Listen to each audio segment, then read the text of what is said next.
And one of the biggest stories in the past 7 days has been Sonar 2015, the State of the Nation address. So we had a look at that in detail over the past 7 days in both news media and social media, so what you were saying at home.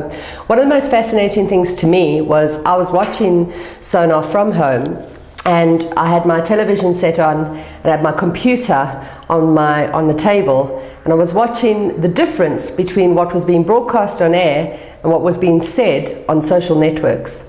And it was startling. We had the television feed focusing on Mbete, and the camera never moved, and I believe that was the parliamentary feed.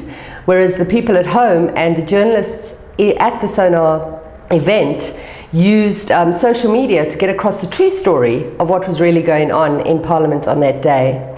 So we broke the statistics down, and we had a look at firstly the three very prominent parties that came across in social media and news at that time, which was ANC, DA and EFF. The ANC in news media accounted for 34% of the Sonar conversation as reported by journalists, but in social media they only accounted for 14%. The EFF in news media took a good fifth of the reporting, but in social media accounted for almost a third of the conversation online. The DA accounted for just over 12% in news media, and in social media that creeps up to a fifth of the media. This was largely due to the fact that the EFF was firstly removed from Parliament on that day, and then the DA staged a walkout shortly after that. This caused also the fact that there was no signal, and jamming devices were used within Parliament at that time. All of a sudden a hashtag appeared on the airwaves called Bring Back the Signal, and that trended for the longest time and is still a very active hashtag today because of people's anger and outrage at the fact that the signals were jammed as what is viewed to be a human right for us to have that access to information. Bring Back the Signal in news media accounting for 9% of the Sonar reporting, and in social media accounting for less than it did in the news. We also saw the fact that police were used to remove the EFF from Parliament became a very big contentious issue and was the very reason why the DA left the Parliament on that day. 13% of news coverage reporting on the police being used in those efforts, and in social media that accounted for less, about 8% of the conversation. One of the most fascinating statistics to me is the fact that President Jacob Zuma and the way he laughed during his State of the Nation address subsequent to all this chaos that went on around him.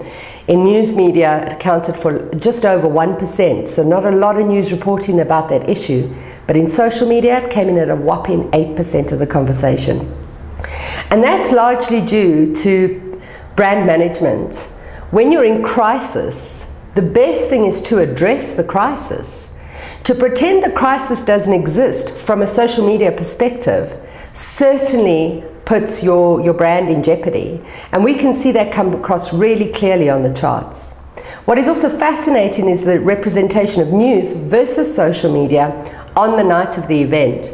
News media accounted for just over 3% of the news reporting on Sonar. For every 3 items that were generated from news media, social media responded with 97 unique items. So these are not retweets or shares or anything of that nature. This is actual time and trouble people took to write their own opinion or their own commentary on a social network of some kind. So it was a very big day in South Africa. In fact, I would say one of the biggest days when it came to social media, and a triumph for some social media. It certainly showed our country and the world at large that you cannot shut up the people's voices at home, or the journalists if they have access to those platforms.